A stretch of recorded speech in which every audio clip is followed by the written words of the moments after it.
Welcome to Snipe Hunt, your frightening folklore podcast. I am your solitary host, Darren Young. So, here's the situation.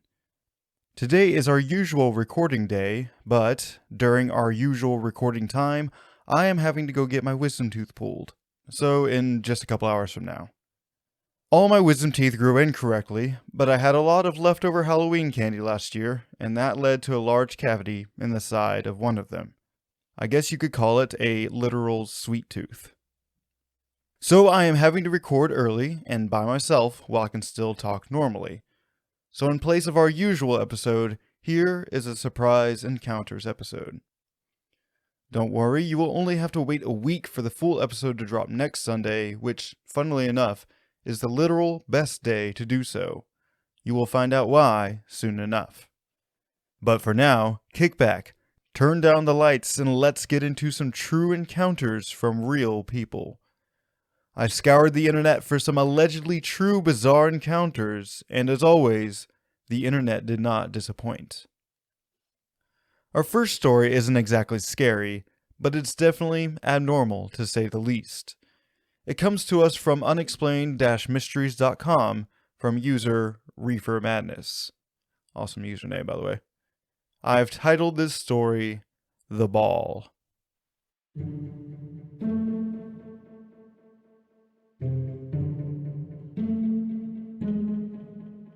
Sometime around 1990, on a mild, somewhat overcast day, I was about ready to leave the house and run errands around 11 a.m.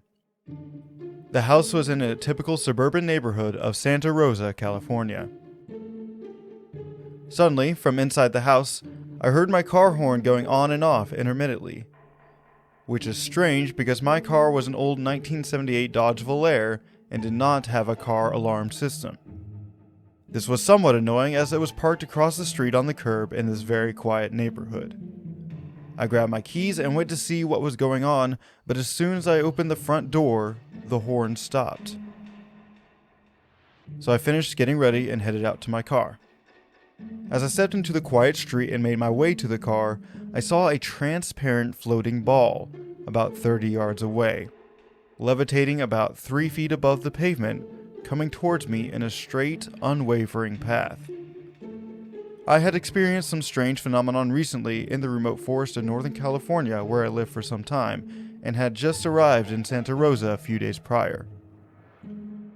I was not startled, nor scared, but I felt the urge to get into my vehicle before the ball reached me. It had me somewhat anxious. Calmly, I took the keys, unlocked the door, and quickly got in and shut the door. By now, the ball was approaching the front of my car, moving about walking speed, and traveling at about side view mirror height. It floated right by my driver's side window. I watched it continue to travel through my right side mirror. When it turned a corner in the road, I could see it now in my rearview mirror until it moved along, out of sight. The thing was about the size of a basketball, and perfectly round. It was completely transparent and I could see right through it. It almost seemed like it wanted to be invisible. It did not change shape or size, and did not waver in its path along the street. It was very strange and a little unnerving. I do not believe it was paranormal. I got the impression that it was some sort of drone or a spy, that it was not intended to be noticed. Has anyone out there experienced this?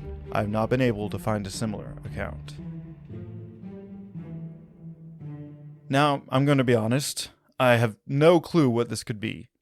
I haven't heard of anything like it, really. I don't think it was as simple as a large soap bubble or an optical illusion. Someone in the comments of the site mentioned swamp gas, but swamp gas does not form into a transparent sphere.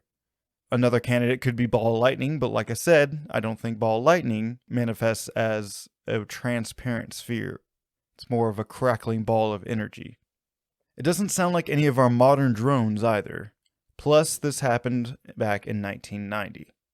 Although there is nothing really like this in folklore, it did remind me of witch balls. Witch balls are hollow spheres of glass that were hung in windows in England to ward off witches and holy spirits. There are many still in use today. The lore of how they work vary. Some variations say that evil spirits are lured in by the bright color of the ball and would get trapped inside the ball by strands inside. kind of like a ghostly Pokemon. In other variations, they acted more as mirrors and would be placed in windows and entryways to ward off witches, as it was said that witches could not stand seeing their own reflection. Witch balls in American folklore are much less pretty and are actually tools used by a witch. In Appalachian folklore, horse or cow hair would be rolled into a ball, then the witch would draw a crude picture of the intended victim on a surface, and the ball would be thrown at the picture, injuring the victim in real life. A similar witch ball is also found in Ozark Mountain folklore. Insert obligatory reference to my home state of Arkansas here. This ball was constructed from black hair and beeswax and rolled into a marble-sized pellet. The ball would then be hurled at the victim and would kill instantly if the witch had good aim, like a magical bullet of sorts. It is said that you could always find the witch ball close by the body of the victim. So truly a strange encounter. I haven't really seen anything else like it. If you have, definitely let me know. Our next story features a terrifying encounter with a true legend. This story is by Chirio Martinez and can be found in the book Odd and Chilling Encounters by R.S. Russo. This story is called The Wailing Woman.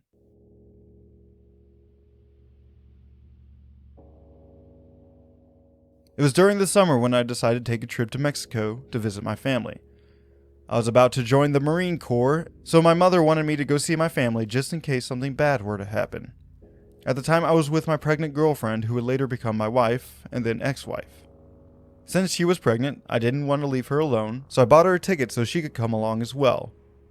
Her being Caucasian, with blonde hair and hazel eyes, made everyone around my grandma's house curious, and a lot of our extended family came by to see the beautiful American girl. After greeting everyone, we had all started about what had been going on since we had left. My girlfriend was sitting next to me, having me translate parts of the conversation. An aunt who knew I was into the paranormal brought up the subject of La Llorona, the Wailing Woman. My mom quickly told my aunt to shut up, since she knew it would get me both interested and scared regarding it.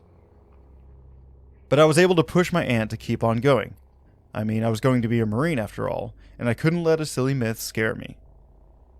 She proceeded to tell us about how whenever she would sleep over at my grandma's house, at which we were currently at, if she stayed up late enough, she would be able to hear her wails, the wails of La Llorona. My mom rolled her eyes and jokingly pushed my aunt, and the topic died since one of my other aunts changed the subject. Seeing how serious everyone had got for a brief moment, my girlfriend nudged me and asked what we were talking about. I told her the myth of the Wailing Woman, about how she had drowned her children in a river and was destined to walk along the rivers of Mexico looking for her dead children. She of course laughed, not really buying any of my paranormal stories. That night, my parents decided that my girlfriend and I should stay at our old house where I had grown up, since we were both adults and needed our own space. The house was currently being worked on, so the bedrooms had no doors or working lights. The only doors in the house were the ones that led outside. They were fairly new, but they were your standard metal flimsy doors that a kick or a punch could make it rattle throughout the house. Inside, we had a candle and a flashlight for our light source. I remember we even used a bedsheet as a temporary door to give our room a little bit more privacy, even though it was only us in the house. As the night went on, my girlfriend and I stayed up talking, and eventually we both fell asleep. I don't know what time exactly, but something woke me up. I didn't have a cell phone, and my watch at the time was really cheap, so I wasn't able to tell what time it was. I realized that my girlfriend had stolen the covers, so I slowly tried to get some back. I was debating on closing the window that was located right above our heads. I then heard a long wail. It was a long, distorted wail. I could hear the old raspiness in her voice, as if she had been yelling for such a long time that her throat was getting ready to give out.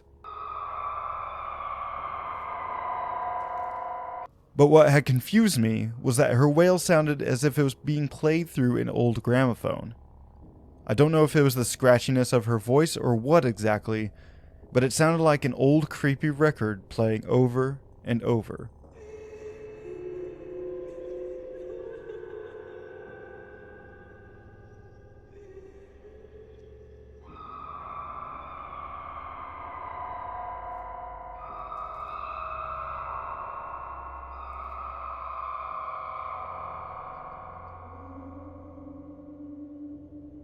She was wailing her trademark, "Ay mis hijos," or "Oh my children." That wail was what made her infamous, not just in the paranormal community, but with most people living in the rural parts of Mexico. My girlfriend started to stir and woke up. I don't remember if I woke her up on purpose, but either way, it was a move of me to do so, since she would also have to hear the wails. I was both excited and scared shitless at the same time. A cold chill traveling down my spine just reinforced my fear. The wails grew louder, making it seem as if she was slowly heading towards us. There is a myth that if you hear the wails close, she is actually far away, but if you hear them far, she might be somewhere near you. My girlfriend asked me with a half smile, "What the hell is that?" thinking I had asked one of my aunts to scare us. I motioned for her to be quiet and listen. Hearing the tone of my voice, she knew something was wrong. Another loud wail passed by, echoing inside the house. My girlfriend started shaking, terrified of what could be outside the house. I had my left arm under her head and could feel her tears running down her face to my arm. Each time the wail came, she would shake a little, and at the same time I would hold her close. The wails eventually came to a peak where it sounded as if she was outside our window. Doing the only brave thing I knew, I pulled the covers over us and tried to remain as still as we could. The wails eventually faded out, and just as we thought that she had gone, we heard two wild dogs viciously fighting and slamming against our outside door.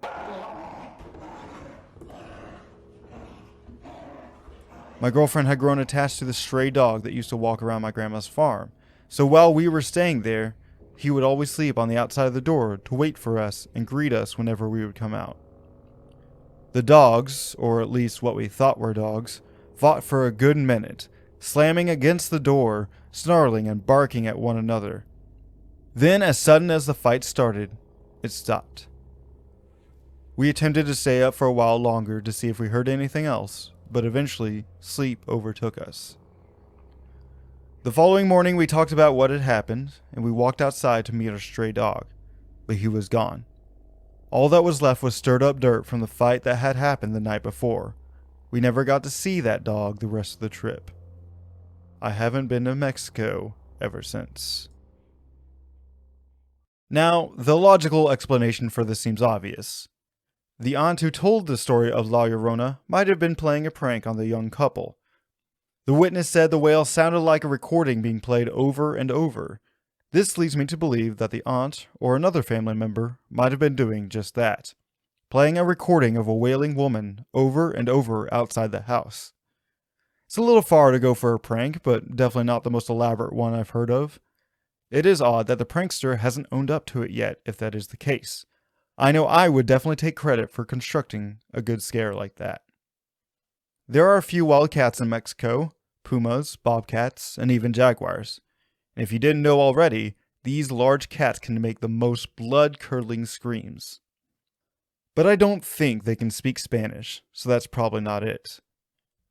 Or maybe it really was the spirit of the weeping woman, who drowned her own children in a blind rage and roams the earth in the afterlife, seeking the very children she murdered as she regrets her actions for eternity.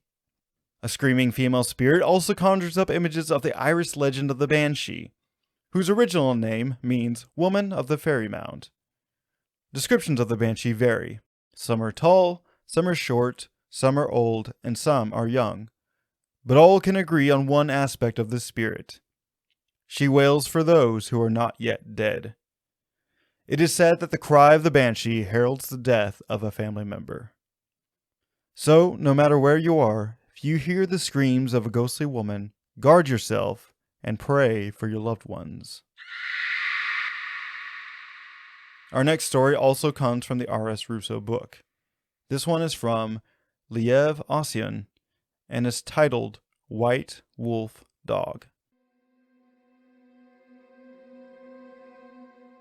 About 3 or 4 years ago, I was driving from York, Nebraska, going north on US 81. It is very early in the morning, maybe 3 a.m., without another car in sight.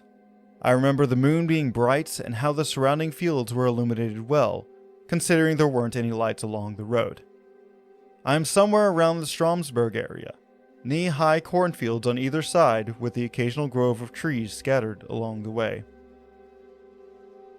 I momentarily take my eyes off the road to see a large white figure in the distance, standing in the field a few yards from the roadside. I slowed down a bit, curious. I had traveled this road several times by this point without encountering anything before now. And as I near, I see a huge white dog. It was just standing there, watching my car as I approach it. I'm mystified and get goosebumps seeing this large, ghostly-looking animal illuminated by the moonlight at an ungodly hour. I wonder whose giant-ass dog is roaming around in the dark this close to a highway. Normally, I would stop to see if I can find a collar and a tag on the dog without an owner, but this dog is not one I would want to mess with. I take my eyes off the animal and back onto the road as I finally pass it, but when I look back, I can't see it anywhere. At the time, I didn't think anything of it, but looking back, the dog had been big enough to stand above the crops, so if it was still in the corn, I would have seen it. With an open highway and no trees close by, there weren't really any places it could hide. I've since learned about skinwalkers, and though we do have native territories throughout most of Nebraska, as far as I know, skinwalkers are a Navajo-specific legend. Plus, being a Nebraskan for many years, the thought of the paranormal juxtaposed against cornfields is hard for me to believe. I've had 3 strange or scary encounters with huge white dogs in my lifetime, all coincidental and twice out of nowhere, so regardless, it is still a strange encounter in my life. They are not wild, mystical encounters or anything, but it's just memorable to me that they would each look like the same kind of dog and were just as big too. But I know significant and reoccurring encounters of animals can mean things. Once again, the logical explanation for the sighting could be very mundane. A large white dog guarding its owner's cornfield. The witness said it was wolf-like, so breeds like the Siberian Husky and the Alaskan Malamute come to mind. Or maybe it was some wolf-dog hybrid. The Great Pyrenees breed is another candidate for a giant white dog. The witness mentioned skinwalkers, a being we ourselves have mentioned several times, especially in Ecounters episodes. Quick refresher, skinwalkers are witches of Navajo legend that use dark magic in order to shapeshift into animals. Oftentimes, these animal transformations are incomplete or off-putting, the example in this case being the animal in question is too big. This story reminds me of a similar encounter that happened at the Sherman Ranch in Utah in the 1990s. If the name doesn't sound familiar, you might recognize it by its infamous nickname, Skinwalker Ranch. This ranch seems to be a hotbed of high strangeness and paranormal activity of all kinds, but the wolf encounter was particularly unnerving. Terry Sherman and his family recently purchased and moved to the ranch in 1994. As they were settling in, they noticed a large wolf in the tree line on the edge of the pasture. The Shermans were almost mesmerized by this predator. They did not fear this giant beast as it approached them nonchalantly, like it was a family pet. It had rained that day and the wolf smelled like wet dog as they pet it. Why they were petting this carnivore instead of running it off or running from it, they did not know. The wolf then casually strolled over to the nearby corral, grabbed a calf by the snout with its enormous jaws, and started to try to pull it through the corral bars. This attack snapped Terry Sherman out of the trance, and he and his son began to beat the beast, which refused to release the calf. Terry then retrieved his .357 Magnum and shot the wolf at point-blank range. The wolf let go of the calf, but the slug seemed to not even affect it. He shot it 2 more times, but once again, no effect, not even blood. The terrified Terry then upgraded to his hunting rifle and shot it again.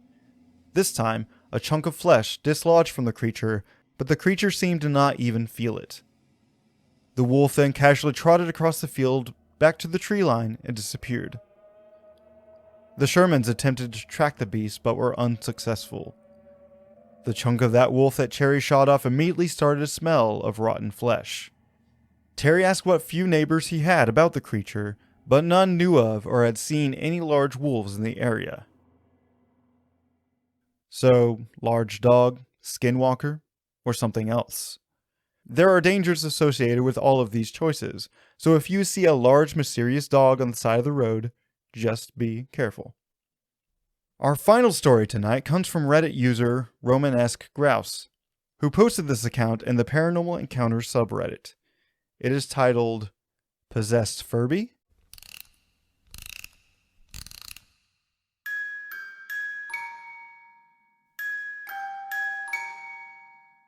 This will probably get taken down because of how outlandish it sounds, but I swear upon whatever higher power there might be that what I am about to recount here is true. I was 9 years old and staying at a friend's apartment, let's call her Chloe, for a few days. We spent most of the first day playing Minecraft. This was around the time when Minecraft was new and was growing quickly in popularity. However, on the second day I noticed that she had a red Furby boom. Mind you, Furbies made a brief comeback around then as well, and like most 9-year-old girls at the time, I thought they were the coolest thing ever. Chloe agreed to show me how it worked, and the two of us plus her younger sister toyed around with it for a few minutes before her sister accidentally dropped it on the couch. Normally it's not a big deal when a Furby is dropped, especially when it's from a foot onto a couch cushion. But for some reason, the thing went haywire and turned to evil. Furbies change moods, and evil is the one where they go from funny robot critters to diabolical trash gremlins with fire for eyes. The eyes change pattern depending on the mood. That's fine, me and Chloe said. They always go back to normal eventually. Well, long story short, the Furby did not go back to normal. Throughout the day it terrorized us, moving positions by itself, saying weird shit that wasn't in a Furby's usual vocabulary. It got to the point where we locked ourselves in a bathroom with Chloe's panicking little sister. Though it would occasionally change moods, it would always go back to evil and stay like that for hours on end. This lasted for the better part of 2 days, if I remember correctly. Finally, on my second to last day at Chloe's house, the two of us, sick of this monster and its shenanigans, were in her parents' room with the Furby on the bedside table discussing how to get rid of the thing. This is when shit really hit the fan.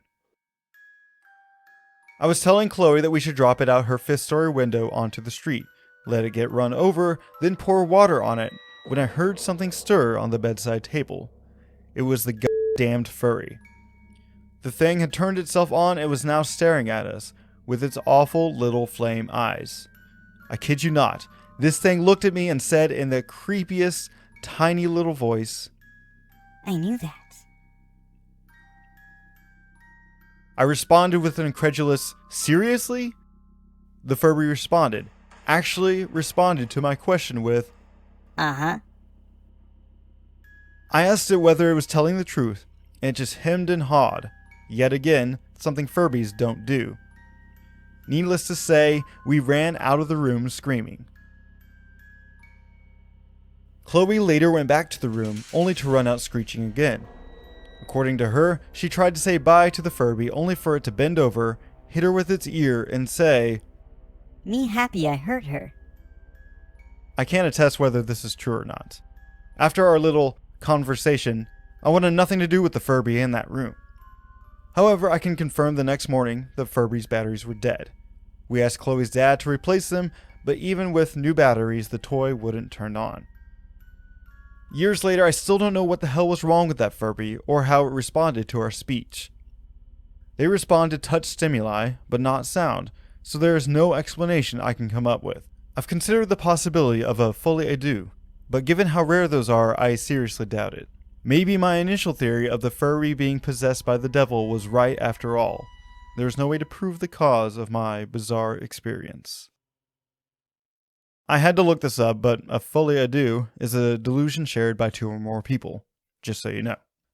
And also, if you're being terrorized by this Furby and the batteries die, why would you ask the dad to replace it? But, kids will be kids, I guess. Now, this story is particularly disturbing for me. I don't have a fear of possessed dolls like some people do. You can probably thank Chucky for that. but I myself have had a strange experience with a Furby.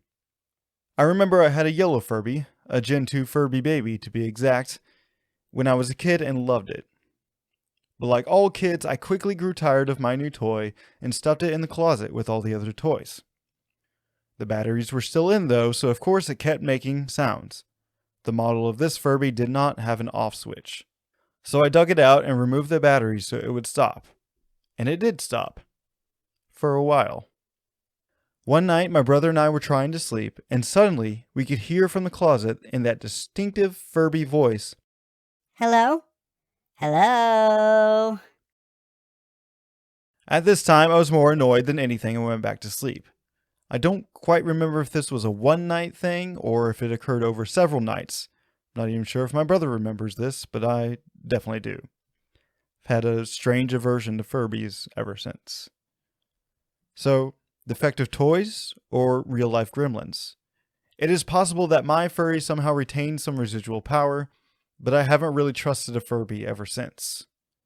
And when I came across a story about a possibly demonically possessed Furby, my reaction was, I knew it.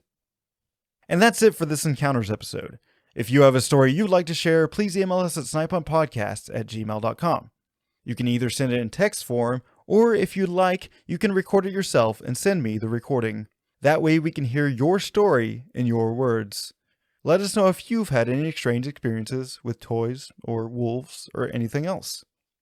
If you like what you hear, please leave us a rating on whatever app will let you and share the show with everyone you know. We are on nearly every social media platform, so check us out there.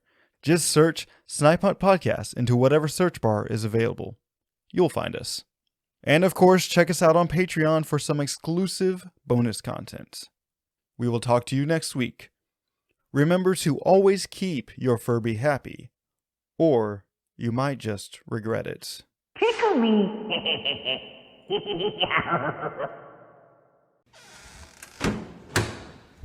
Once again, we want to thank you for listening to Snipe Hunt. Your listening has been noted and will be reported to the proper authorities. All audio used was done so under fair use. The music you have heard in this episode was composed by Mayu, Nature World 1986, and Feslian Studios. We'll continue to search for the unexplained and hopefully see you on the next hunt. Just